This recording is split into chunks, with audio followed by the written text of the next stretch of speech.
नमस्कार, हमारे चैनल में आपका स्वागत है। आइए एक दिल को छू लेने वाली कहानी सुने। कहानी है या ईश्वर को छोड़ दो या ईश्वर के ऊपर छोड़ दो।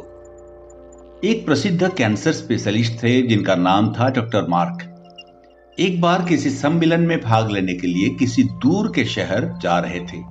वहां उनको उनके नई मेडिकल रिसर्च के महान कार्य के लिए पुरस्कृत किया जाना था। वे बड़े उत्साहित थे। वे जल्दी से जल्दी वहां पहुंचना चाहते थे।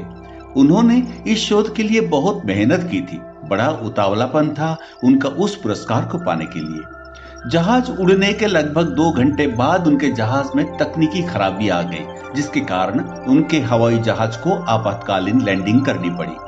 डॉक्टर मार्क को लगा कि वे अपने सम्मेलन में सही समय पर नहीं पहुंच पाएंगे, इसीलिए उन्होंने स्थानीय कर्मचारियों से रास्ता पता किया और एक टैक्सी कर ली सम्मेलन वाले शहर को जाने के लिए। उनको पता था कि अगली फ्लाइट 10 घंटे बाद है। टैक्सी तो मिली लेकिन ड्राइवर के बिना, इसीलिए उन्होंने खुद ही टैक्सी चलाने का निर्णय लिया। जैसे ही उन्होंने यात्रा शुरू की, कुछ देर बाद बहुत तेज आंधी तूफान शुरू हो गया। रास्ता लगभग दिखना बंद सा हो गया। इस आपाधापी में वे गलत रास्ते की ओर मुड़ गए। लगभग 2 घंटे भटकने के बाद उनको समझ आ गया कि वे रास्ता भटक गए हैं। थक तो वे गए ही थे, भूख भी उन्हें बहुत जोर से लगी थी। उस सुनसान सड़क पर भोजन की तलाश में वे गाड़ी इधर उधर चलाने लगे। कुछ दूरी पर उनको एक झोपड़ी दिखी।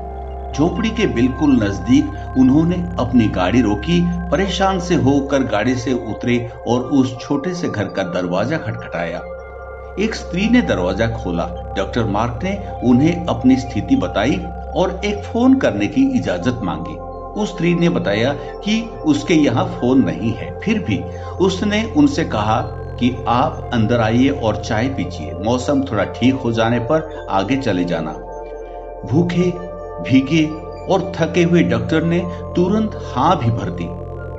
उस औरत ने उन्हें बिठाया, बड़े सम्मान के साथ चाय दी, वो कुछ खाने को दिया। साथ ही उसने कहा, आइए खाने से पहले भगवान से प्रार्थना करें और उनका धन्यवाद कर दें। डॉक्टर उस स्त्री की बात सुनकर मुस्कुरा दिए, बोले, मैं इन बातों पर विश्वास नहीं करता, मैं मेहनत पर विश्वास करता हूँ। आप अपनी प्रार्थना कर लें। टेबल से चाय की चुस्कियां लेते हुए डॉक्टर उस स्त्री को देखने लगे जो अपने छोटे से बच्चे के साथ प्रार्थना कर रही थी। उसने कई प्रकार की प्रार्थनाएं की। डॉक्टर मार्क को लगा कि हो न हो इस स्त्री को कुछ समस्या है। जैसे ही वो औरत अपने पूजा के स्थान से उठी तो डॉक्टर ने पूछा, आपको भगवान से क्या चाहिए? क्या आपको लगता है कि भगवान आपकी प्रार्थनाएं सुनेंगे?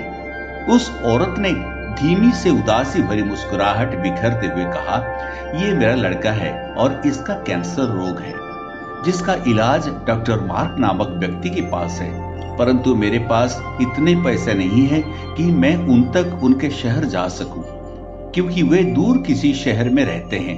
यह सच है कि भगवान ने अभी तक मेरी किसी प्रार्थना का जवाब नहीं दिया, किंतु मुझे विश्वास है कि भगवान एक न एक दिन कोई रास्ता बना ही देंगे।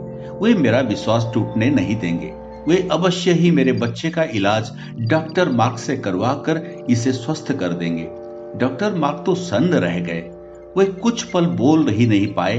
आंखों में आंसू लिए धीरे से बोले, भगवान बहुत महान है। शहर में आपातकालीन लैंडिंग करनी पड़ी। कैसे टैक्सी के लिए ड्राइवर नहीं मिला और वे तूफान की वजह से रास्ता भटक गए और यहाँ आ गए। वे समझ गए कि यह सब इसीलिए नहीं हुआ कि भगवान को केवल इस औरत की प्रार्थना का उत्तर देना, असहाय लोगों की सहायता करें। इसीलिए या ईश्वर को छोड़ दो या ईश्वर के ऊपर छोड़ दो। इस कहानी में इतना ही। ये कहानी पसंद आया हो तो कहानी को लाइक कर दें और हमारे चैनल में नए हैं तो हमारे चैनल को सब्सक्राइब कर दें। अगले वीडियो में एक नई कहानी के साथ फिर मिलते हैं। नमस्कार।